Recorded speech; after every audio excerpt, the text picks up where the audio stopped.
Good morning and welcome to our UBC Learning Circle session on Aboriginal infant development programs with Diana Elliott.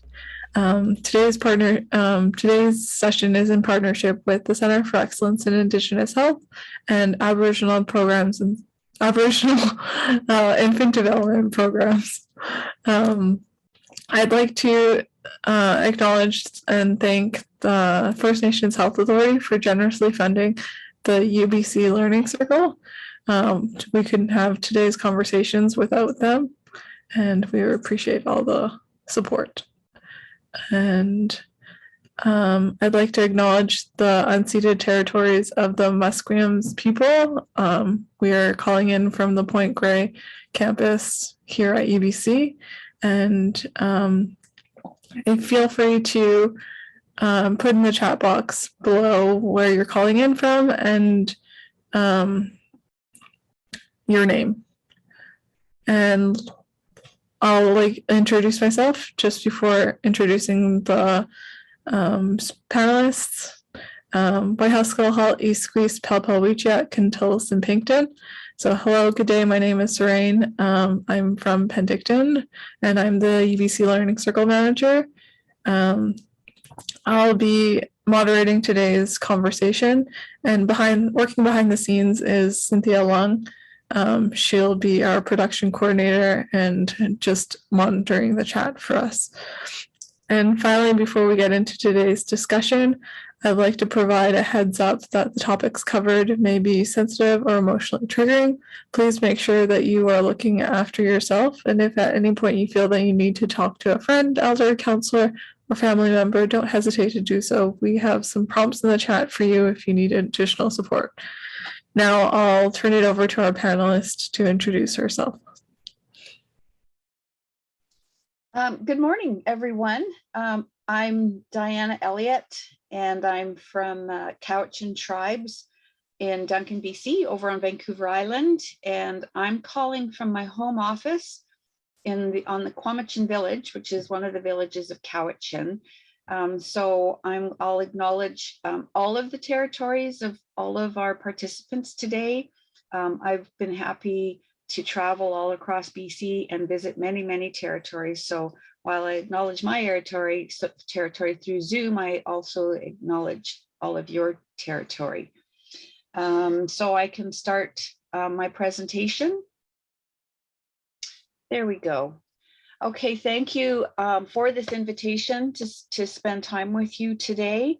I'm just going to first acknowledge where we are today for many reasons. I think Indigenous people have been in the news a lot lately for many reasons, but a lot of the reasons have to do with the fact that there's been children's remains found on many residential schools in BC and across Canada. So I just hold all of our communities in my thoughts as we move through once again through some intense healing that we need to do. And I also acknowledge that we've been in a pandemic for 2 years now, and we haven't been able to have gatherings and ceremony and namings and visits for 2 years. So I think many of us probably miss some of our extended family. A lot of us miss having ceremony or longhouse season. We're just now starting to, the children are just now starting to be able to play sports and have spectators. So I just want to acknowledge where we've been for 2 years.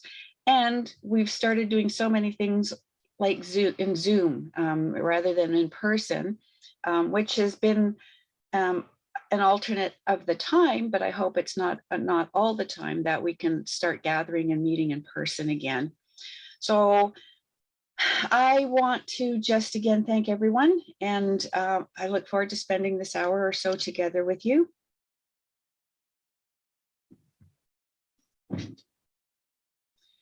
I've already said my thank yous, and just to let everybody know that, I am Coast Salish. My father is Coast Salish. My mother is Nuchalnath from the Hupetchisic First Nation in Port Alberni. My dad is a descendant of Chief Seattle, and my maternal grandfather, was a hereditary chief, and my maternal grandmother, her father was Scottish. And so that's me. And this is who I am, and this is why I am. And I'm sharing today because, like I said, many Indigenous people, if not all of us, have been affected by the residential school, the 60 scoop, and so many detrimental factors that have kind of created this place where we've had to all be on a healing journey together. So I'm telling you this because I'm going to be talking about Aboriginal infant development programs today. I'm going to be talking about family-centered practice. I'm going to be talking about cultural safety and working with Indigenous families. So it's important to say who I am and why I am. And I think for family-centered practice and for family comfort, it's important to share who we are and where we're from. I was not always able to share this. The racism and prejudice I grew up with, being a fair Indigenous person, I witnessed and heard a lot. So I didn't always feel comfortable sharing who I was, but I am sharing this now because I am a mother of 2 adult sons and a grandmother of 3 young grandchildren. And I just really feel it's time for me to be confident and proud of who I am, so my children and grandchildren can be proud of who they are, and just share the pride that I have in my mother. That's my mother and dad in the center. Be so proud of my mother as a residential school survivor, and my father, who was a survivor of Indian day school programs. And people, I hope that by me sharing who I am, it does help the families that we work with feel some pride in who they are as they connect with their family, their extended family, their culture, their language, their heritage, moving forward for our children. So I'm just compelled to always share that with everyone. So I think the objectives that I've laid out for us today are discussing the importance of cultural and the historical context of our families, including a trauma-informed lens when working with Indigenous children with developmental disabilities. I also want to describe problems in diagnosing developmental disabilities in Indigenous children. And lastly, I want to outline why it's important to adopt an anti-racist, culturally safe approach and how we can do this both individually in our roles and as a field in our agencies, and just hope that we find some comfort in the work that we do with our families. I am going to be sharing a few scenarios, and if we were in person, I would be asking us to dialogue during these scenarios. But it's going to be a little bit different for us today that we're on Zoom. So you may want to put some things in the chat that we can review at the end of my presentation that we can discuss, and see if we can have some dialogue with that after. So I've titled this "The Problem." So right off the top, I'm going to say that AIDP, Aboriginal Infant Development Programs, is a strength-based program. We look for the strengths of children. We look through the strengths of the family that we work with, and work with them where they're at in their lives. Whether we think that's where they should be or not, that's where they're at. But I titled this "The Problem" because I'm going to talk about the things that make it difficult for us to work in a strength-based approach, not because of us or our program or our families, but because of the system kind of at large. So I think the problem that we need to talk about today are the services and supports for Aboriginal children and families. The reason Aboriginal infant development programs exist is because many, many years ago, a lot of our Indigenous children were referred to our mainstream infant development program, but they weren't comfortable accessing it. There are so many services out there for all children of BC that we call mainstream programs. Some people call them colonized programs. I call them mainstream programs. And so that's the problem. So the reason AIDP exists is because we wanted a program and service that Indigenous families felt comfortable accessing.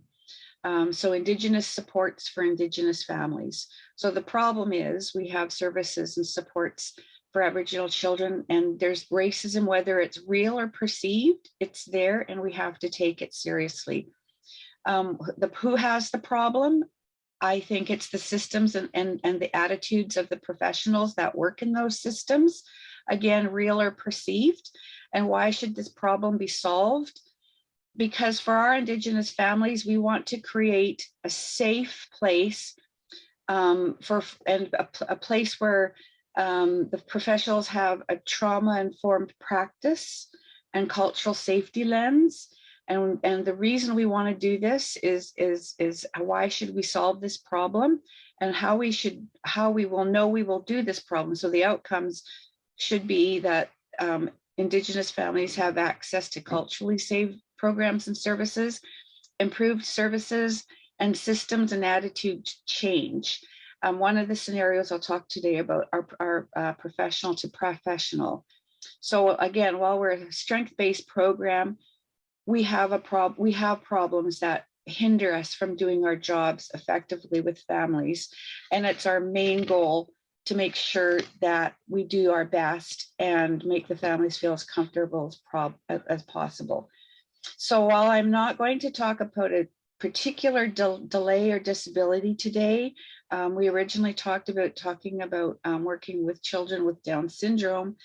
But to me, I think it was important to talk about an Indigenous program, the issues with Indigenous programs, the issues that families have with any program, and moving forward and helping families move forward to access the appropriate services and the supports they need for their children, whether they have a diagnosed disability or disorder, or they just need parenting support and education. So your background information, whether you're Indigenous or non-Indigenous, I know many young Indigenous people who don't know the history or the background of their own people. So just asking yourself here now, where did you get your background information? What do you know about Canadian history and relationships with Indigenous people? What came first, colonization or alcohol addictions and poverty? AIDP this August will be celebrating 30 years of services and supports for Indigenous families wherever they live. So we have programs on reserve and off reserved. Most of our programs are funded by the Ministry of Children and Family Development. Some of our programs are federally funded through the tripartite health transfer agreements, and others are funded by own source revenue of nations. But we all have come together. There's 58 AIDP programs in BC now with about 100 frontline workers. And so we're very happy to be celebrating 30 years this year. I've been involved with the program since its inception. So myself and one of my colleagues from New Chalmette, Jackie Watts, who's now the Provincial Advisor for Aboriginal Supported Child Development Programs, we've been kind of nicknamed the grandmothers of AIDP. And I'm honored to wear that nickname for sure. So, AIDP has withstood funding issues, funding crises. We've withstood priority changes. We've withstood changes in government, in our nations and provincially and federally, and we've stood strong. So I think if any AIDP program should be proud of our longevity, given that we have our own issues and barriers. So again, getting back to how you understand Canadian history, how did you get informed about Indigenous people? And some thoughts I had were through school or education, through research, maybe there's some research students out there, maybe interviews with families. Maybe you've done it through networking with Indigenous colleagues working together. Maybe you've been part of roundtable discussions, and maybe you've learned it from many different ways. But again, I just wanted to sort of reiterate, we need to know Indigenous people to understand Indigenous people. So hopefully we do, and if we don't, we'll figure out ways to learn together. And I'll talk about that a little bit later. So again, working with Indigenous families, what can we do in our early childhood development work, or family-centered practice work, or education work, or health work? We're going to discuss that a little bit today. So these are the two logos for AIDP. The first one with the mother and child is our original logo that was created in 2005. And in 2018, we indigenized it a bit. We had someone put a little bit of Indigenous work in it. It used to be just all black and red with no print in the red part. But we just felt, wait a minute, can you tell that that's intended to be a logo for an Indigenous program? So we just indigenized it a bit. And in 2018, actually even pre-COVID, we decided to do our own little research study about using technology and social media to reach families, because we're a home-based, home visiting program, one-on-one.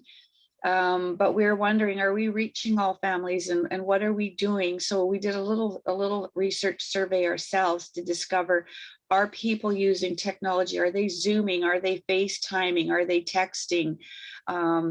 And so it turns out that about 60% of our AIDP programs did use some form of social media or technology, but 40% didn't. And we also saw that we were leaning a little bit away from our home visiting part of our programs for different reasons. Some of our AIDP professionals came from a early childhood education sort of center-based education and work experience, and weren't comfortable necessarily doing home visits because they hadn't experienced home visits and maybe hadn't been mentored into home visits yet. So we decided that our original logo didn't really say what we were. It acknowledged the mother and the child, but it didn't acknowledge the home visiting portion, and it didn't acknowledge other family members. So our new logo of 2018, we didn't replace it. We just have two now. It shows the home, and it shows a mom and dad with two children. So we've put the father in there to make sure that they're represented. And then you see the four sort of circles in the background, faded gray circles. Those represent our elders and our ancestors. So hopefully all of our programs, you are using the wisdom and knowledge of our current elders that are still with us, but our past elders and our ancestors, and incorporating those into our programs any way we know how. This is this comment, this phrase here was from a Shuswap elder in 2004 that I worked with. And we were beginning to, I started this position in 2003 as the provincial advisor. So one of my first roles after introducing myself to all of our existing programs, connecting to our programs and communities, the next big thing on my list was to develop a policy and procedure manual for AIDP, because there was about 26 programs and when I started in 2003, and we've gotten up to 58. But there was no real connection between the programs. They had support from the Infant Development Program provincial advisor who was non-Indigenous. And she later said, you know what, we're getting a lot of programs here, Indigenous programs. I may be an expert in infant development and supporting programs, but I am not an expert in Indigenous programs and Indigenous culture. So this position that I'm in now was born because the non-Indigenous person didn't feel it was her role to support programs. So my first thing that I did was go to my elders, and I asked all across the province, all of our existing infant development programs to connect me with elders in their community And this lady said this quote, and this is the basis for our first AIDP policy procedure manual that was published in 2005. So really, we're just saying that we're family centered. Whether a child has a disability or not, it's the family that has to be part of the circle. So I just wanted to show this because this is the beginning of policy for AIDP from 2004. So we used it as a guiding principle in how we support families moving forward from 2004, 2005.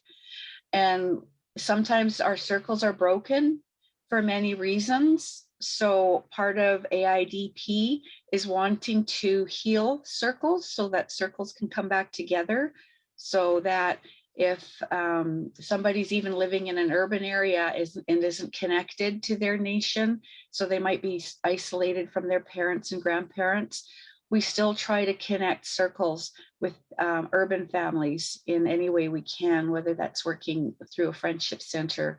But we've really made it kind of a priority for us to strengthen the circle and always remember that everything we do, the child is at the center of our work, and we never forget that.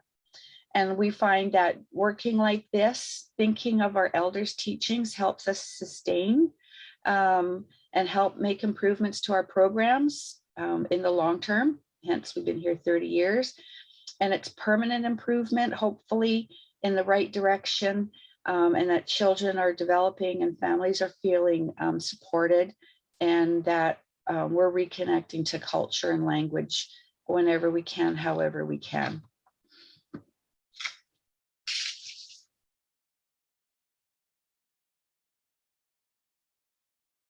So today, whether we call it family-centered, family-focused, family-directed, or family at the center, you can see it's not just focused on a child with a disability.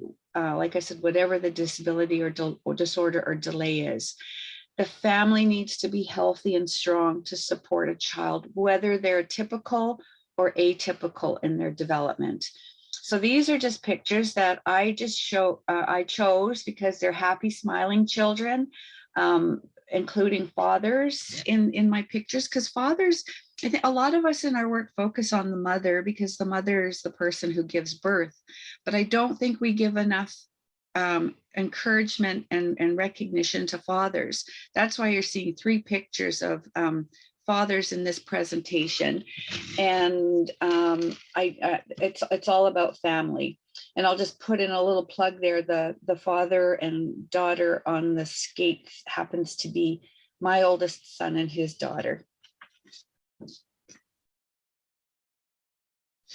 Okay, so I'm going to share a little bit about what we've learned with families. And these are the 3 scenarios that I thought I would share with you today.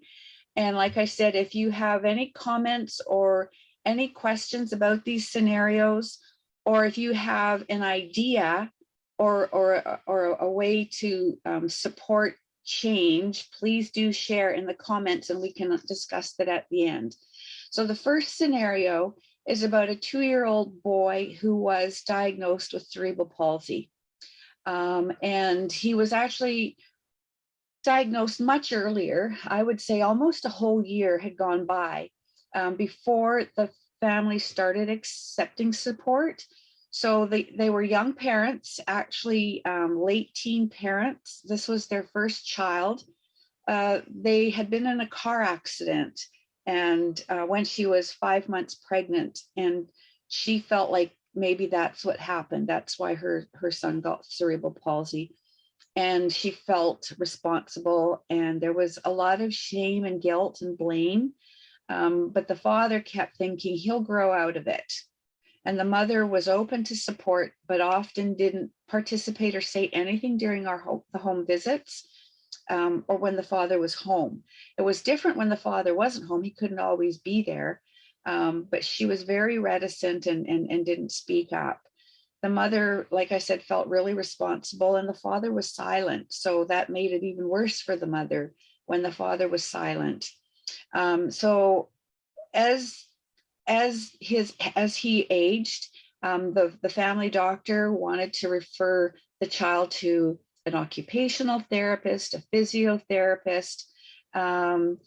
Later down the road, he might need speech and language, but they wanted him to get support, because this cerebral palsy is lifelong. They don't grow out of it. So there were public health nurses involved with this child. There was an occupational therapist who was trying to work with the child, a non-Indigenous occupational therapist. So after a time of the public health nurse, the doctor, and the occupational therapist not really advancing with the family was referred to an AIDP program. And it was the AIDP program who started then to form relationships with all of the other support services to help support the family. So that's scenario one. Scenario two, there's a mother and father and 3 children under 7. All the children had very severe tooth decay, and the 7-year-old actually needed dental work already on the adult teeth that had grown in, and at age 7. The dentist was concerned about this family. They had numerous appointments, all 3 of the children, and they continued not to show up without canceling their appointment, without communicating to the dentist. The dentist would reschedule, they wouldn't show up again. So after a number of scheduled no-shows, the dentist was concerned for the children, because he felt this was a form of neglect, because the health of the children and the condition of their teeth and the hygiene, the dental hygiene, he just felt this is neglect. So he actually phoned child protection on the family and said, okay, this family, they're not coming, there's issues, I'm concerned. So the social worker phoned a public health nurse and said, okay, we're having issues, this family isn't doing this and they're not making appointments. The public health nurse in return decided we need to get somebody else involved. So the family was eventually referred to an Aboriginal infant development consultant. So you're kind of thinking, well, how can a dental appointment turn into a child protection issue, but get referred to an AIDP, which isn't child protection? So a whole lot happened with this family, and the outcome was good. Eventually, everything worked out. So now the third scenario I chose because I called it colleagues at odds, because there were Indigenous and non-Indigenous people working together. And it's a description about discrimination in the workplace. Again, whether it's intentional or out of plain ignorance, it happened. So in this situation, there was a discussion in a coffee room. A staff shared a story, a non-Indigenous staff shared a story about being invited to attend a ceremony, a celebration in a longhouse. And this discussion she had this discussion in front of a young Indigenous colleague or coworker in the workplace. So those are the 3 scenarios. I've described them a little bit. So I'm going to move on and see what we can think about it. So scenario 1, how do you think we were able to create safety for this family? So how did we work through bringing comfort and safety to the mom and dad? How did we work on getting the dad to understand the support his son needed and that he wasn't going to grow out of it? How did we help relationships with other early intervention therapies so that this child could reach his full potential? The second scenario, how do we think we were able to create a breakthrough for this family? How the fact that a social worker was involved, a public health nurse was involved, an AIDP consultant was involved, and of course the dentist and the receptionist and the dentist kind of played a role in this whole thing too. So how do you think we were going to be able to create a breakthrough for this family? And the third scenario, what do you think needed to happen in this workplace? What happened? And then what kind of follow-up needed to happen in the workplace? This is where I would be having a dialogue with you if I could. So I'll just give you a breakdown of what actually happened, and you can put your comments in the chat and see if you have some great ideas of what we could have done or what we should have done, or not to do as well. So the first scenario, the 2-year-old, the person who had the most safe relationship with this family was the AIDP worker. She visited once a week without judgment, without pushing or anything like that. The AIDP worker got the father to understand what cerebral palsy was by sharing information about cerebral palsy, about saying that we don't know how he got cerebral palsy. It wasn't the car accident. So that helped take some blame off mom. So what happened was the AIDP worker built a trusting relationship to the point where now that they had a trusting relationship, she was able to start talking to the parents about other resources. So one of them was that occupational therapist that they would not visit the occupational therapist. They wouldn't have anything to do with that, but we kind of knew how important physio and occupational therapy would be for him. So what happened was the occupational therapist phoned the AIDP consultant and said, I need to do my work different. How can I reach this family?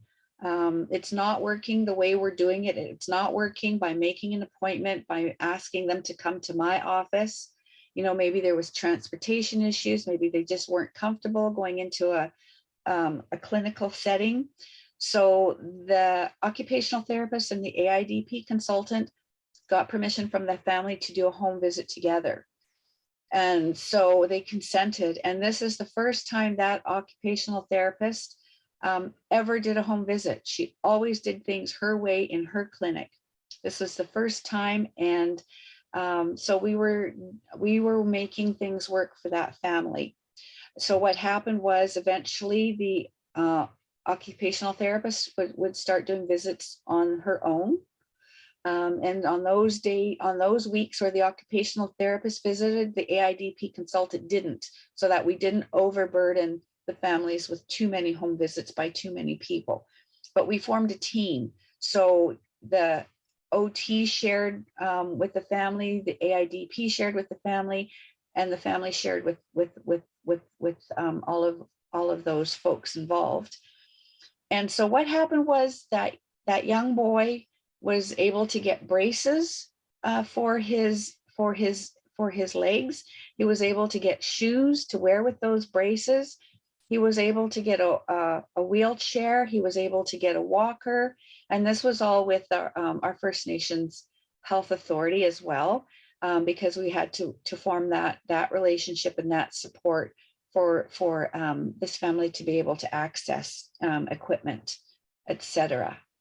Later on also, once the young boy started to come out of his shell and come into his own and the parents are feeling more comfortable, it was decided that he could go to a daycare preschool for a couple days a week to get some social kind of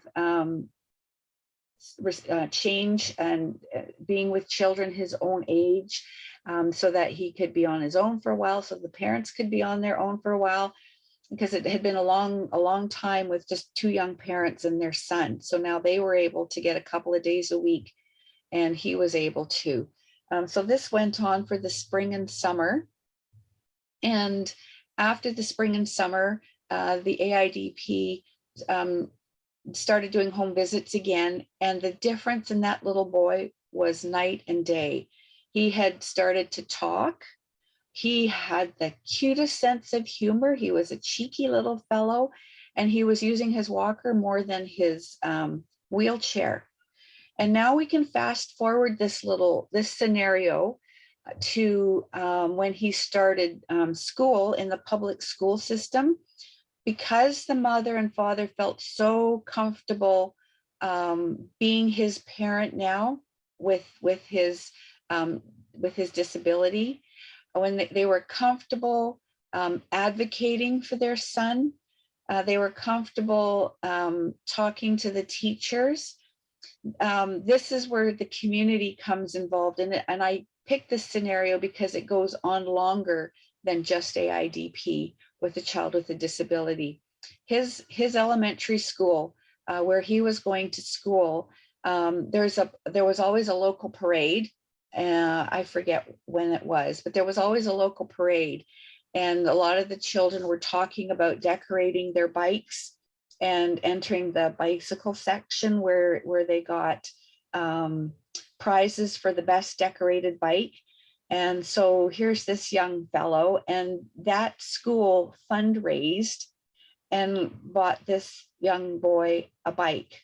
It was a three-wheeler, but he could pedal with his hands because his hands were more agile than his legs. And so he got to enter the parade as well and decorate his bike. And his parents were so proud of him. So this scenario started when he was 2 years old, but because of family, extended family, and a caring community, this little fellow just excelled. So that scenario is something that I think the parents can be really proud of, and so should his school.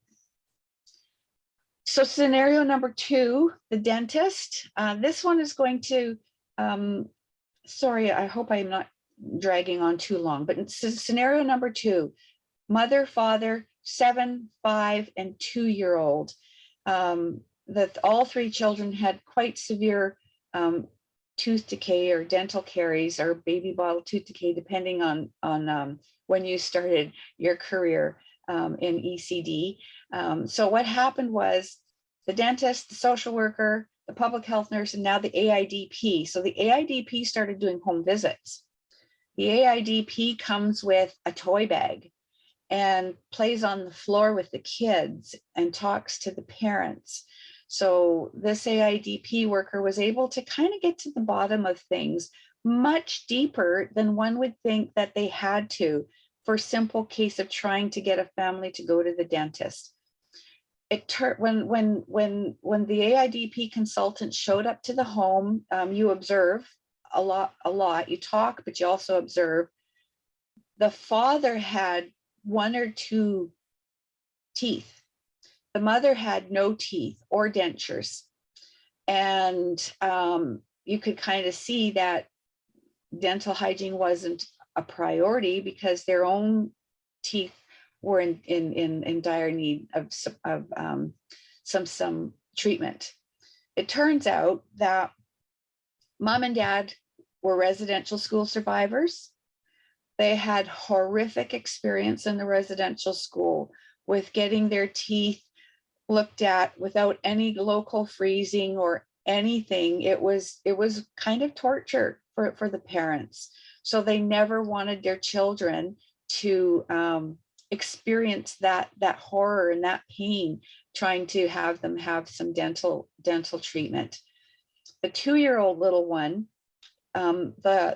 his teeth and gums were really red and look really painful. So the AIDP consultant had said to mom and dad, wow, it must be really hard for him to eat if his mouth is probably really sore. So the look of shock on the mother's face, she just had never thought about that before. She kind of said, wow, I just thought he was a fussy eater. I never thought that it could be because his mouth was hurting. That's all it took. After this, the families went to their appointments, made all their appointments, didn't miss any more appointments, had all of the treatment they needed to get their teeth where they needed, and then preventative care after that. Dad got all his scraggly teeth removed, and both parents got dentures. And then they were able to get preventative treatment every 6 months. They had appointments every 6 months after that. So what the dentist learned through all of this was it wasn't neglect. It was purely a family situation that he never understood or never could have guessed. And that the level of guilt the dentist felt, he turned that into something positive. He then said to the AIDP consultant, we have other Indigenous families, we have other ones that don't show up. Can we work together with other families in the future? So there was a new relationship to help and support Indigenous children and families in a very positive way.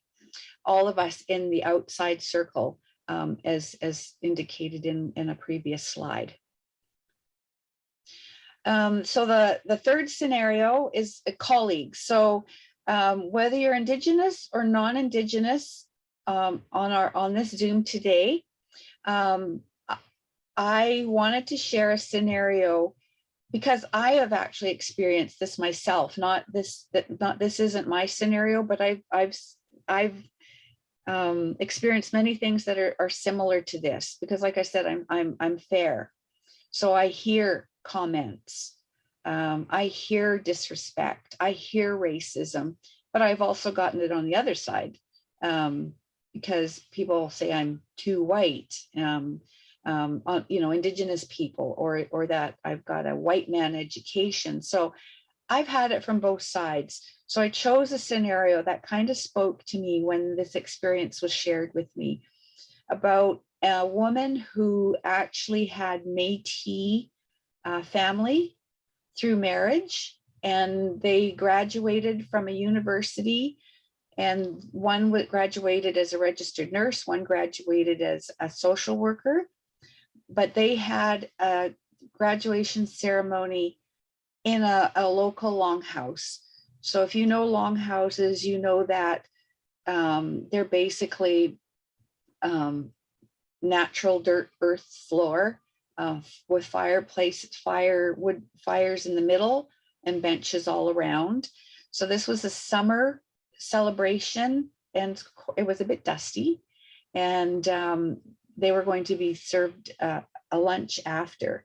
So the non-Indigenous person, first time she went into this longhouse, thought it was disgusting, said, how can they live like this? How can they do this? And now we're going to eat after sitting in this dust. And it was apparently pretty awful what she said. What I've heard is that she said the words disgusting. How can they live like this? This is terrible. So what happened was, this person in the coffee room said this during coffee time, and there was a young Indigenous woman who also worked there and overheard everything. She got up, she walked out of that room, and she never went back, but she did explain what had happened. And others in the coffee room confirmed that, yes, this actually happened. Yes, this actually was said. So I use this as an example and said, well, what needed to happen in this workplace? What do you think needed to happen for the young Indigenous woman? What do you think needed to happen for the non-Indigenous woman who shared her experience in such a negative way? And what should the establishment have done in the workplace? I'll tell you what happened, because we can't dialogue. The person who said all of these very negative things was made to go to a conflict resolution training. She was made to go to management kind of training, because she happened to be in a management position. She was sent to 3 or 4 different workshops, but in the end, it wasn't necessarily her lack of understanding. It was her lack of empathy and compassion that didn't change. The young woman left the workplace, and the person who was involved and started this whole thing was let go without cause after some training. So I think one of the things that might have been able to happen for this one, out of all of the training and workshops, there was no cultural safety training as part of the plan. And of course, there was no sort of trauma-informed practice training that was offered as well either. Given those two extra kinds of training or workshops that she could have done, would it have helped? I don't know, but it might have helped her think before she spoke anytime this would have ever come up. So I just wanted to share those two scenarios to kind of give you an idea of things that our families deal with that our programs then have to deal with. And I'll just share one little case study that was done. I worked with someone from Sunny Hill Hospital to learn a little bit about referrals and where they go and where they come from for Indigenous children and families, and the overrepresentation of referrals for FASD in particular. So here's a case study of a 5-year-old Indigenous boy who was referred to your office program. There was a speech delay that he did not have his first word until he was 2. He had difficulty with transitions, multiple temper tantrums, unmanageable. Words used for him were stubborn, defiant, and with difficulty understanding social cues, taking turns, sharing, sensory behaviors. He liked to lick rocks, and he would mouth crayons. And he had sensory aversions. He didn't like having his hair brushed or cut, and he refused to wear tight-fitting clothing, including socks. So now when I hear that, because I've been here for a while, I have my thoughts. So I'll ask you, what was your first thought when you heard this? Was your first thought FASD? Would this have been your first thought if the child was non-Indigenous, and why? So not only do the symptoms of these two conditions sometimes overlap, but there are studies from the UK and Washington State that shows autism is more prevalent than FASD in the general population, but it's also very well the patients who practice who have both FASD and ASD, always the thought for Indigenous children goes to FASD. So many of our children have been misdiagnosed for many years or have had a lack of a diagnosis. They've been labeled FASD without ever being assessed for it. They've been labeled behavior problems, ADD, ADHD, ODD, or also the parenting or family problem. It's a parenting problem. They don't discipline their kids. It's a parenting problem. The mother probably drank, even though there might not be any proof. It's a family problem. So this has been shown over and over again, but there's also studies, I'm sorry, and I don't have it here, but showed that it's not an Indigenous disease. It's not. Alcohol addictions are prevalent in our population, but FASD isn't necessarily more prevalent than any other race or society.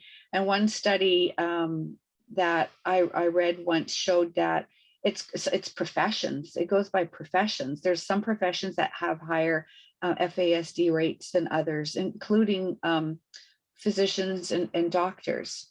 But I won't say more on that because I don't have that to quote. But there are studies out there to show that the prevalence is sometimes related also to a person's profession. So in talking about this and talking about referral or lack of referral, Indigenous children are sometimes subject to biased referrals. So referred for FASD assessments versus ASD assessments. At one assessment center, it was rare for any Indigenous child to go through an assessment. I had one physician who specialized in assessing FASD in children had never had one Indigenous child go through her practice. And there are so many assumptions made based on families, race, and socioeconomic status. So many referrals come in suspecting FASD in Indigenous children and youth without any prenatal history or alcohol exposure. Referrals suspecting FASD stating mother's socioeconomic status or history of substance use without prenatal history or alcohol exposure. So this is what happens with Indigenous children. There's a bias at the start of the process, during the referral process. And I've experienced that in my own caseload. I don't practice frontline work anymore, but I had one school in 2 months of September and October referred 14 children from kindergarten and grade 1 referred to AIDP, 14, because they all felt like they either had behavior issues or FASD. And, you know, I don't remember the stats because I've been in this role for 18 years now and we're going back, but I recall that school referred 14 kids, all suspecting FASD because of their behavior issues and stuff. I have to tell you, not a lot of it was. It was, again, the perception of the teacher who went to the principal, and it was actually the principal who made all of these referrals. But we were able to work everything out with that school after a while and no problems, because we changed their understanding and we changed their attitude towards Indigenous children. So quickly, just implicit bias. I won't go into this much because it really is just asking us to look at whether we're unconscious or automatically bias. And I think the scenario 3 with the workplace scenario, some of it might have been unconscious. Some of it might have been very much implicit bias. So that's why I kind of put that example in. So I'll just really go over this slide to say that it's unconscious or automatic. Mental associations made between the members of a social group, in this case, Indigenous people, and one or more attributes or negative evaluation causes implicit bias. And there is some information at the bottom there.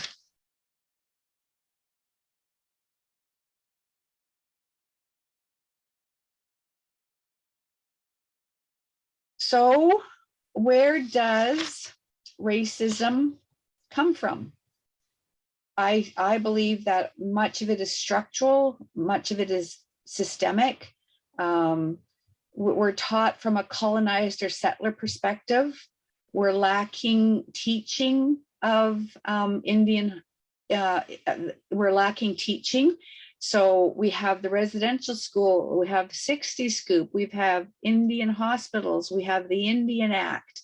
There's so many things that people don't understand about us that we need to start understanding it through their lens, not our own lens. So I think that comes from it. In my community, I met a 77-ish year old lady who started talking about the natives and starting to feel guilt. This was just when the Aboriginal Healing Foundation funds came out. And this was when the Truth and Reconciliation was just starting to form and go out into communities. She was a woman who lived near a residential school. And she told me she always remembered seeing busloads of children go into the schools because they had to go past her house.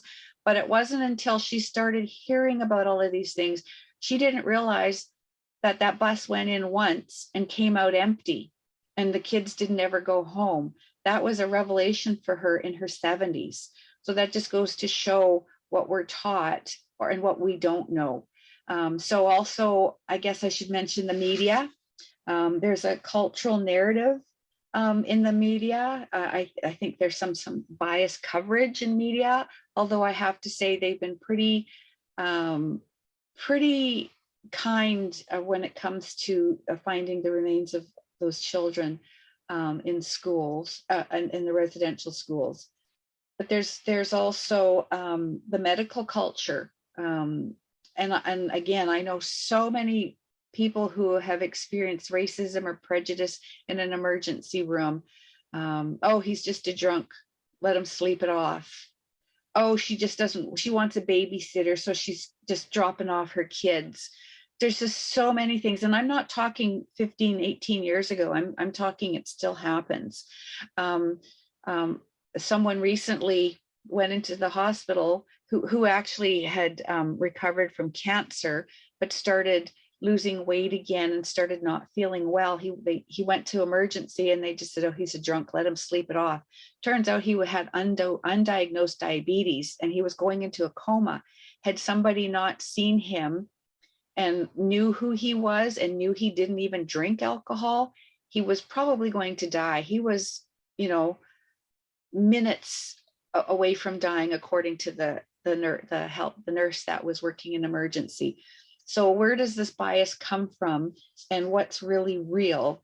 And so the hidden curriculum. So I think bias also comes from curriculum. So we're not discussing what's lacking in the curriculum. We're not discussing that we know more now than we ever knew. So, working and teaching trauma-informed practice, with all of that will help improve health outcomes and engaging families and having them access our courts.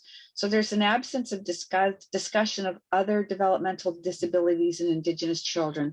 So I've just talked about FASD and autism, but there's an absence of other developmental disabilities with Indigenous children. So that's where the bias comes from. There are some places where our bias results from all of those above. It goes back to when you were in school. What were you taught about alcohol and Indigenous people? What are the narratives of First Nations people? What were you taught in high school about Indigenous people? I think some people in the 21st century don't know, and there's movements out there for the murdered Indigenous women and children, and some missing men.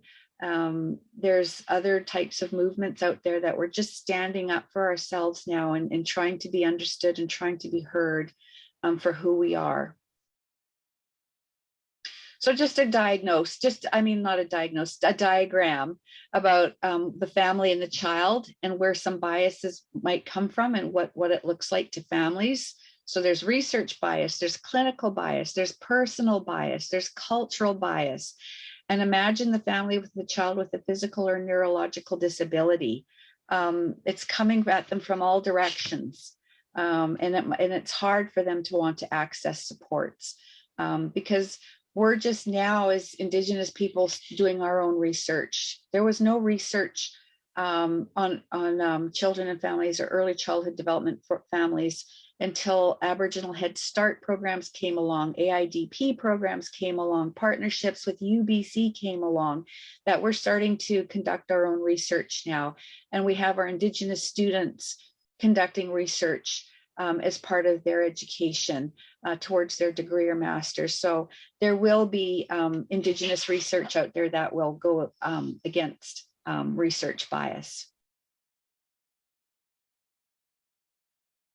So just a little something to look up and consider about what falling through the cracks is. A Canadian Indigenous Children with Disabilities report, and it's FASD represented as an Indigenous epidemic. So these are things that are in these kinds of documents. Mothers of children with FASD and or ASD are uniquely subjectified. The early studies of FASD research carried out in a remote, predominantly Indigenous community, which shows overrepresentation, but it was in an Indigenous community. Recommends government to expand research and knowledge about Indigenous children and lacking. So this is just an example of where we're at and what we need to do. But while we conduct research, Indigenous children with disabilities we do continue to be invisible. So research is important, but who's researching it and how it's researched is very important. So I always just like to include this, because if there's ever anybody who participates in these Zooms or any workshops, I always put a little bit of recruitment in there, not just for AIDP, but for Indigenous people to get involved in early intervention therapies. We need Indigenous speech and language pathologists, occupational therapists, physiotherapists, behavior therapists, and researchers. So that's kind of just my little recruitment thing happening there. So I've kind of talked about this a lot, but this is just shows you what implicit biases lead to racial inequity and inequitable health outcomes. So there's just the different views: worldview, our beliefs, our attitudes, our behavior, our impact. And I believe that maybe this can be shared, but it is also this is being taped, so you'll have access to these later. So whatever the issue is with the family or the diagnosis of the child, how we respond determines our outcomes. So there's so many different disabilities and so many outcomes that could be positive or negative, just based on our own implicit biases. And this is where some of information came from. Some of you might have heard about this, some of you might have read it, but this was a few years ago now, that In Plain Sight, addressing Indigenous specific racism and discrimination in BC healthcare. I highly recommend this as a resource for you to read. And even though it's about the healthcare system, any system, education, early childhood, early years, could learn a lot from this report. And here's just one slide that kind of shows how the colonialism and healthcare system from the In Plain Sight kind of is a cycle, but we need to also break out of that cycle, and Indigenous systems and knowledge practices and substantive equality will break the cycle. So the systems have to break the cycles too, not just the families that are in the middle of their own cycles and issues and needs.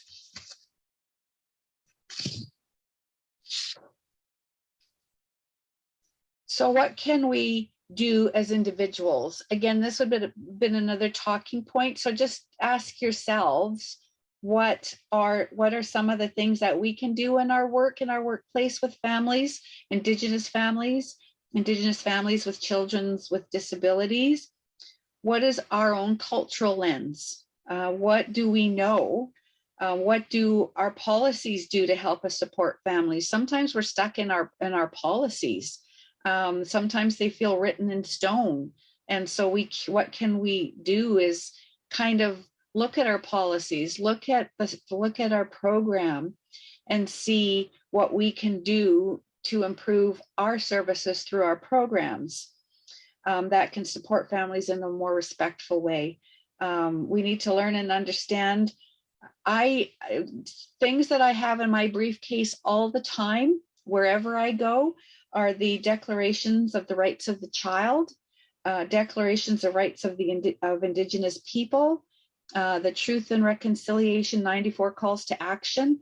I carry those with me all the time because I'm going to be able to use them in a workshop or presentation. I'm going to be able to pull them out in a meeting if we're discussing something. So that's what we can do as individuals, is kind of look at things that will help us improve our place in our workplace, and so we can feel better about the work that we're doing in our workplace, so that we feel proud of our work and we feel like we're engaging with families and respecting families.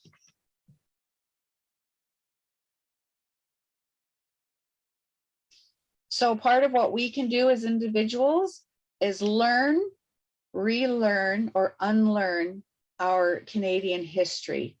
Do we really know the history of Canada or Canada's Indigenous people? And I'm talking about unlearning all the way back to the fur trade. Why is the racism in Canada this the way it is.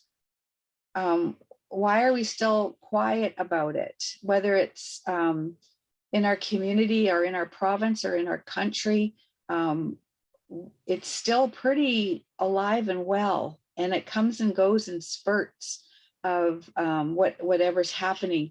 My community went through a whole lot of racism when COVID first came out. We went a whole year in our Cowichan community without having any COVID.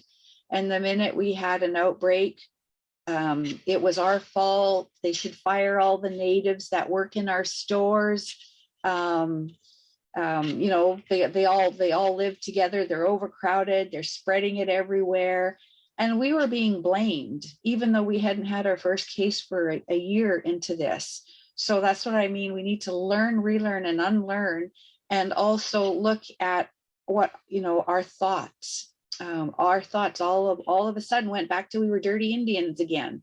And I'm being blunt, but that was our reality a year ago when we got our first case of COVID.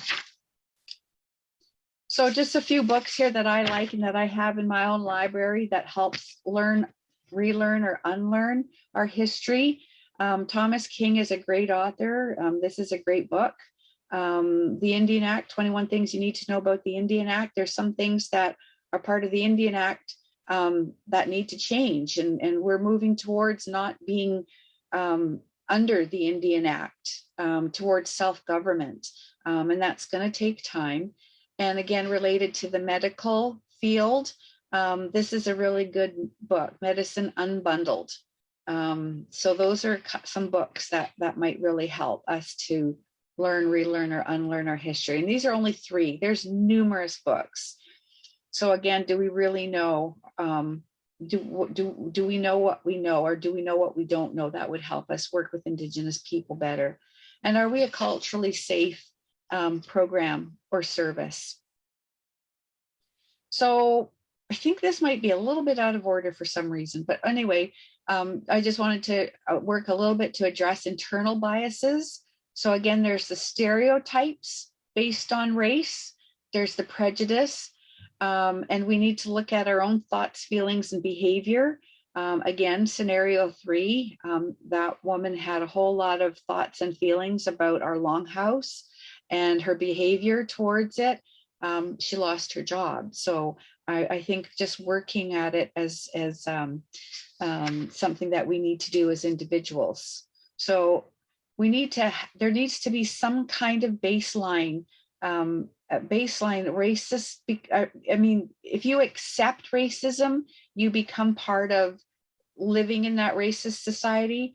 Instead of focusing on guilt, let's think of it as a learning experience. We're not asking anybody to be guilty or shameful about what happened in the past, but we're maybe asking you to learn and help identify your own biases and change your thoughts and feelings and behavior about innocent families that are just living that intergenerational or multi-generational legacies of the things that have happened in our past. We still carry that. And that's why, you know, I also talk about healing in early childhood development. We're healing.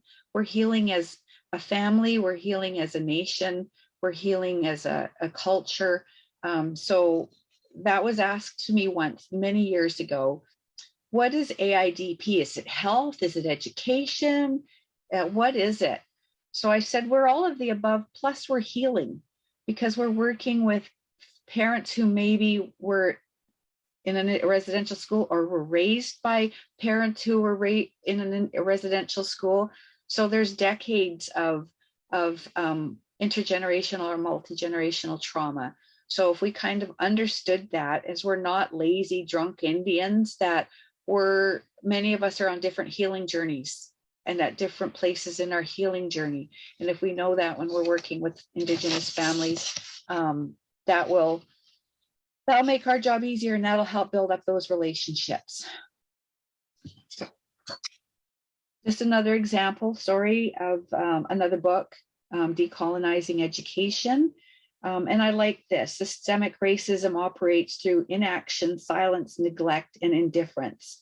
So one of our chiefs from Stolo Nation used to always say we need to listen together, learn together, and act together. We can't just keep talking. We have to learn, and we can't just learn, we have to act. So we need action. So just another opportunity for me to share a book. Okay, teaching. Why I accepted the invitation to be here today is just because I'm proud of the work of Aboriginal infant development programs. I'm passionate about it to the point where it might come across as bias because, like I said, it's family-centered, it's not curriculum-based, it's not center-based, it's home-based, one-on-one. So we talk about cultural safety, we talk about informed practice, and years of work with Indigenous children with extra support needs. An elder once told me when I asked, because I told them I was going to be doing a workshop on working with children with special needs. This was a number of years ago when I first started this job. And she turned to me and she said, every child is special. So I thought, yes, they are, but we're talking about children with extra support needs. She goes, every child is special. So every child is brought to this world for a reason. And we love them all the same, whether they're typical developing or atypical developing. They are to be loved all the same. And some children with extra support needs are brought to families because the families are floundering, the families are falling apart. And a child with special needs many times brings focus back to the family, brings families back together. It gives them that child that will need them, and they need to be strong. So there's so many elders saying that every child is special. Every child is a unique gift from the Creator. It doesn't say every child is a unique gift from the Creator, except a child with special needs. So just bringing that into the fold about every child is a gift from the Creator and every child is special. And the thing that stuck out for me is you love them the same. And you teach them the same, no matter what it is. And if all they can do is feel your love, then that's what you need to do. I'll just quickly now talk a little bit about looking through the lens of the family. Is the program and service that you're providing culturally safe? Is it family-centered? Is it trauma-informed? Do you understand intergenerational trauma? Do you understand the difference between poverty and neglect?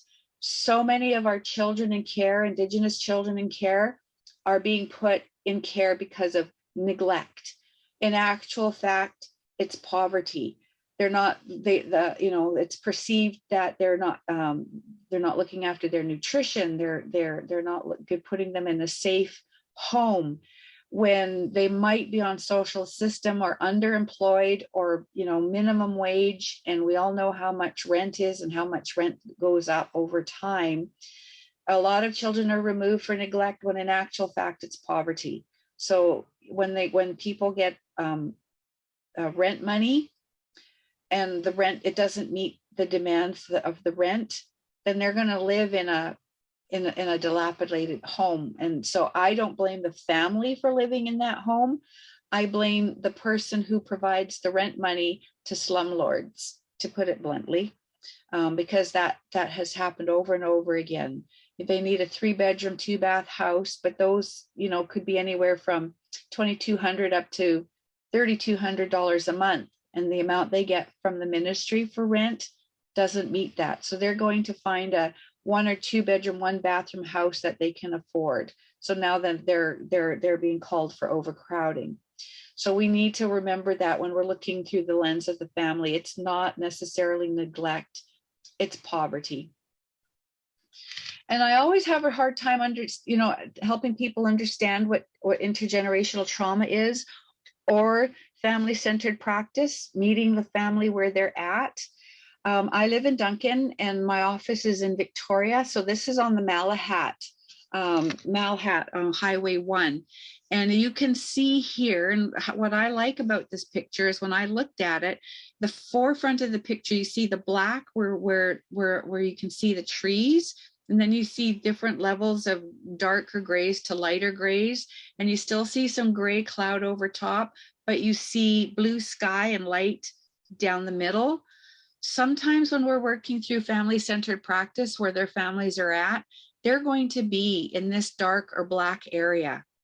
And it might not feel comfortable for you, and it might not feel safe for you either, but that's where the families are at. So that's why we do have policies to help professionals feel safe, but we also want to help families move from there.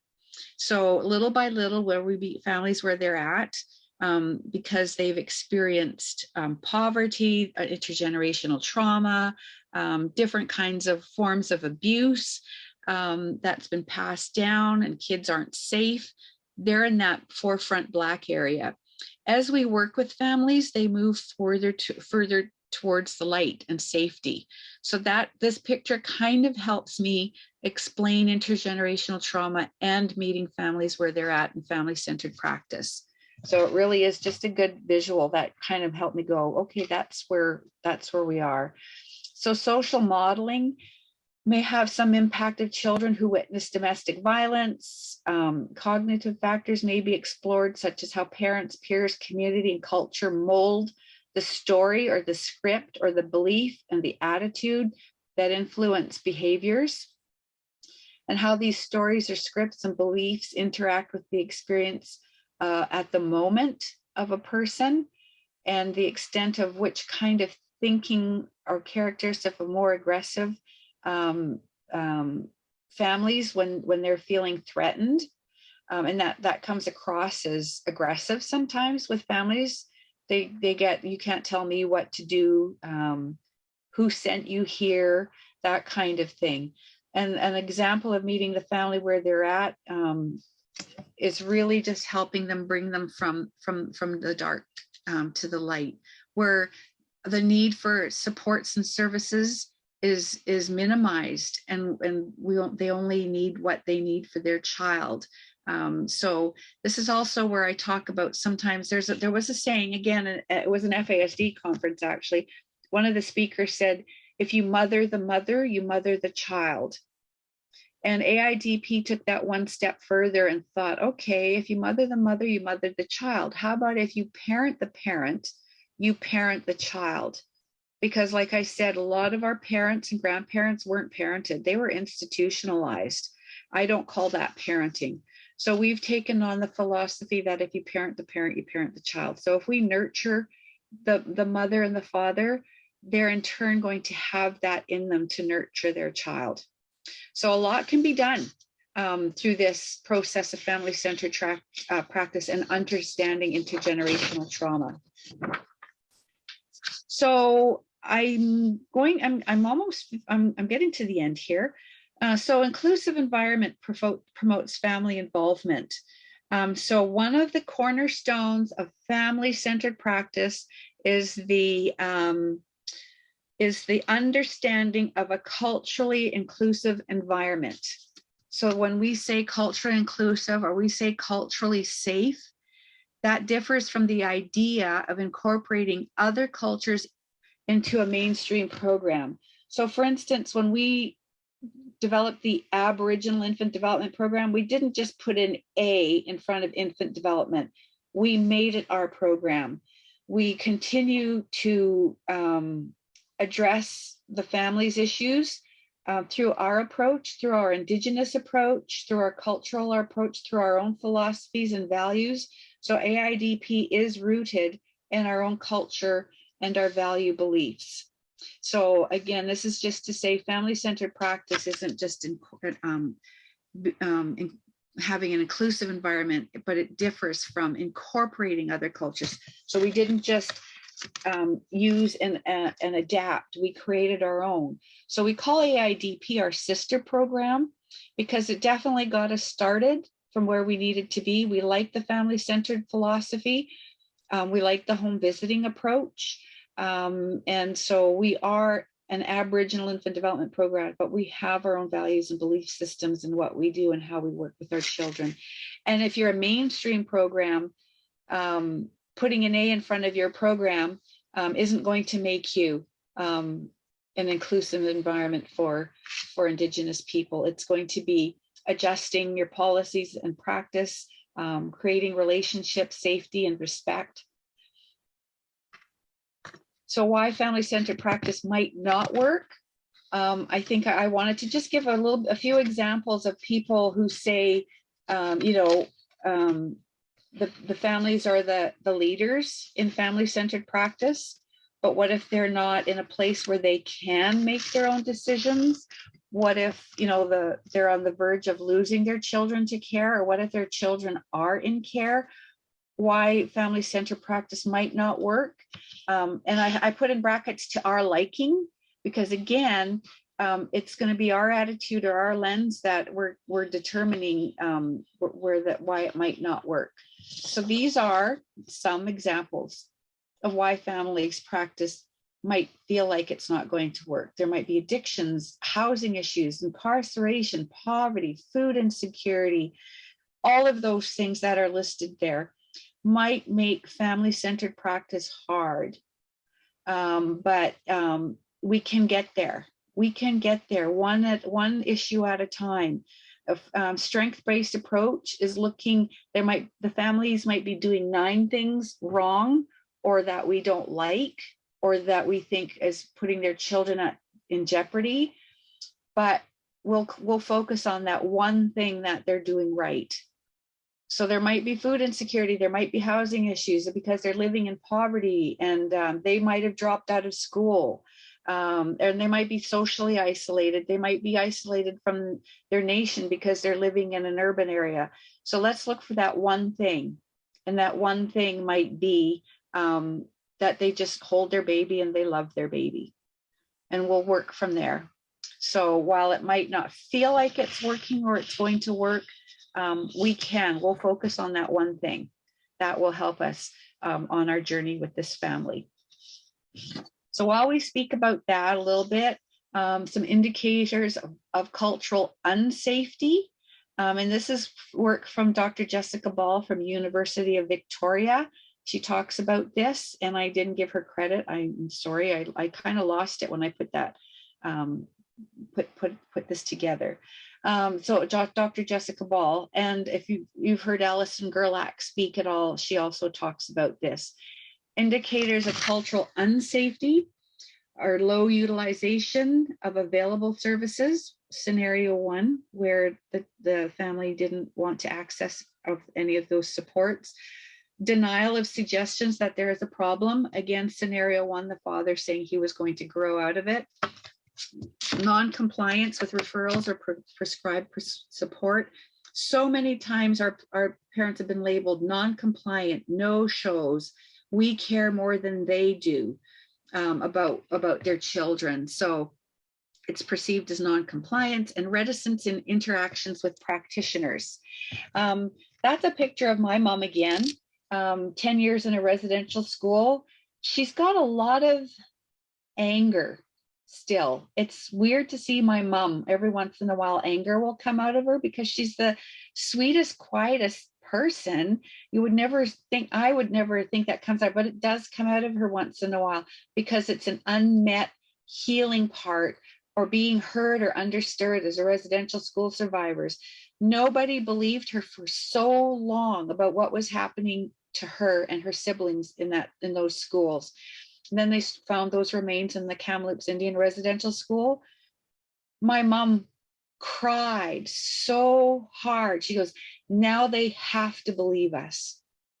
And my mom, I won't even tell you what she witnessed and what she experienced, but that's why she feels unsafe. For so many years, she felt unsafe. So for so many years, she didn't think she should have a voice. I shouldn't have said that. I shouldn't have spoke up. I should have kept my mouth shut. So my mom, I've been saying, why? You've got a voice, use it. You've got an experience, share it. But she apologized so often. I said, quit apologizing for having a voice. And she has now, but it's taken her years. She's going to be, she's 86. My parents are 86. They really didn't start their healing journey until their 70s because they felt safe to start unpacking their their baggage from their childhood. I always use a picture of my mom when I talk about this because it's so real. It's my life because of my mom's life. So that is part of cultural unsafety. So other indicators of cultural unsafety: anger, low self-worth and confidence, complaints about lack of cultural appropriateness of programs and services, interventions, well, just not feeling comfortable. So complete lack of feeling like there's complete lack of appropriate services in the dominant culture to minority culture, real or perceived. Again, that's my dad. I have seen his anger. I have seen his low self-worth and confidence so much in work. He would feel like the dumb Indian, literally. And as he progressed in his field, he got moved up into different positions and ended up being in a really good position when he retired. But people would always say, "Hey, Ed, you're a good guy. Will you be a foreman? Will you be a shift manager?" And he just never felt good enough or smart enough. Other people saw it in him, but he didn't. His low self-worth, again, he started his healing journey in the 70s. I actually dragged him to a circle once when during the Aboriginal Healing Foundation at Saqualuton Lodge in Cape Mudge on Quadra Island. I was a committee member as an intergenerational impacted person, a daughter. And so I took him with me once. I asked him, I said, "Will you come and will you drive?" And he ended up participating. That's the first time he stood up and said what he needed to say for him to start his healing journey. So I share this with you because that's what you'll need to understand if you're working with a mother or even a grandfather or grandmother who's raising their grandchildren. It's not you.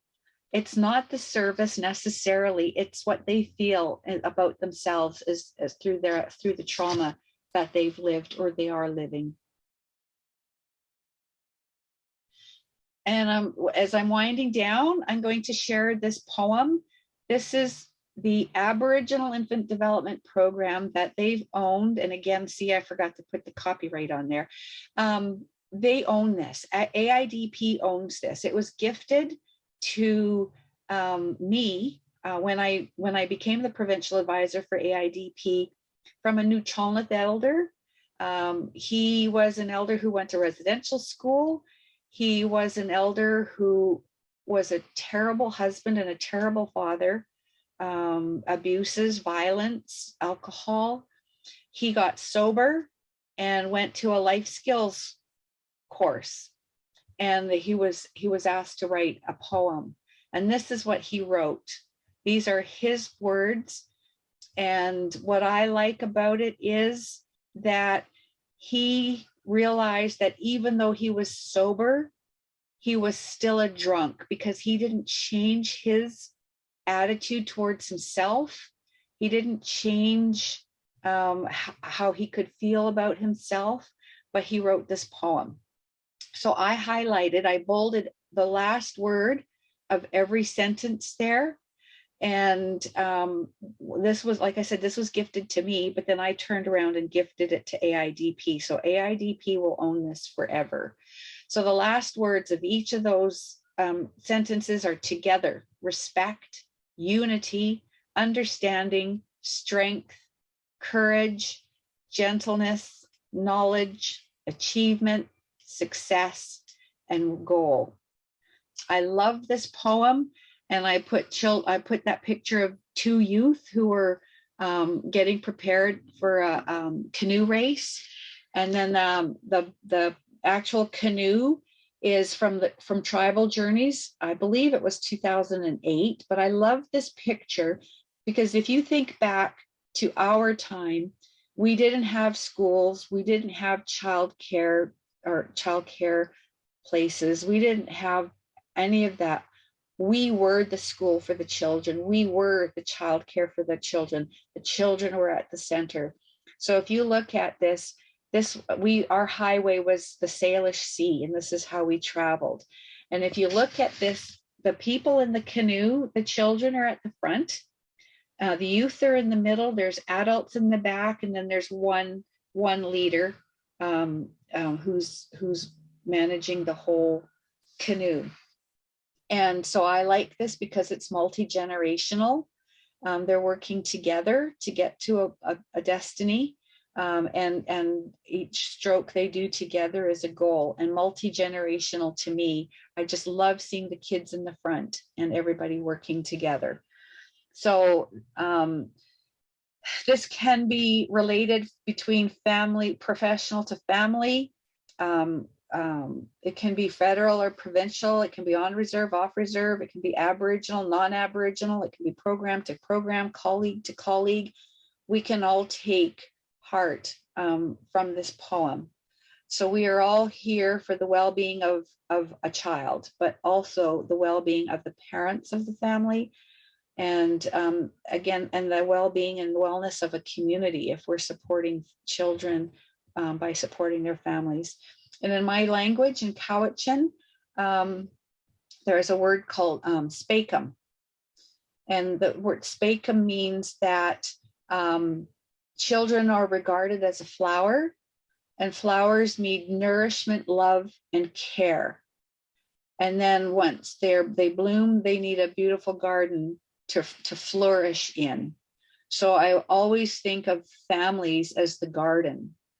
So if we have to support the family, then the garden has to be healthy. The garden has to be weeded. The garden has to be watered.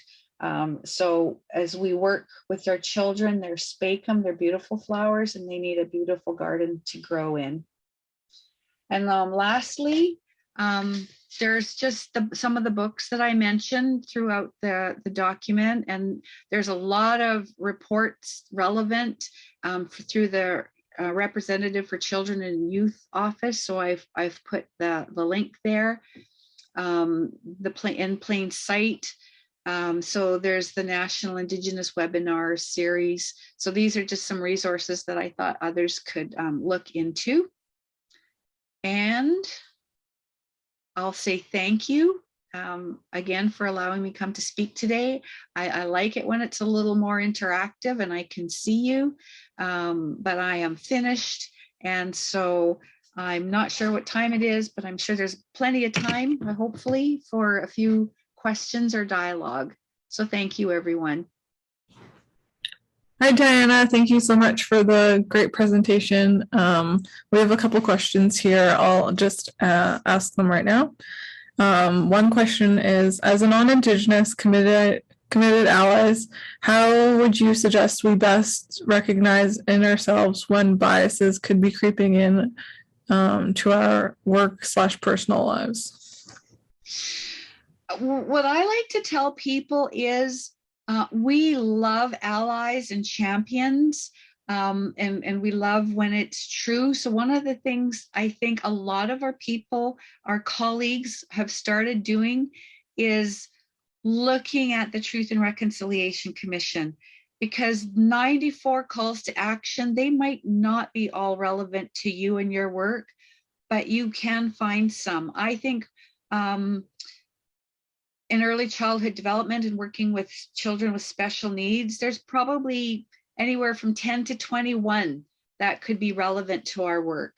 Hiring Indigenous people, cultural safety, policy and practice, all of those things we could look at to make us an ally or a champion, but also understanding the cultural safety and looking at our own bias. So the work of Jessica Ball is unpacking our own backpack of culture and looking at somebody else's backpack of culture.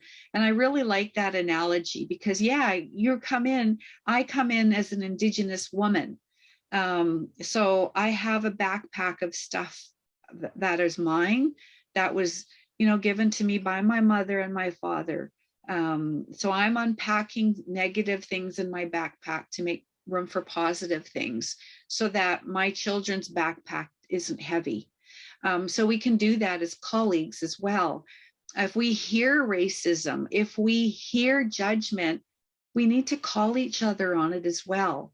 And again, like I said, it might be implicit and it might not be, but we need to call each other on it. And we need to listen between the lines of what the media covers. We, not just take what the media says for word.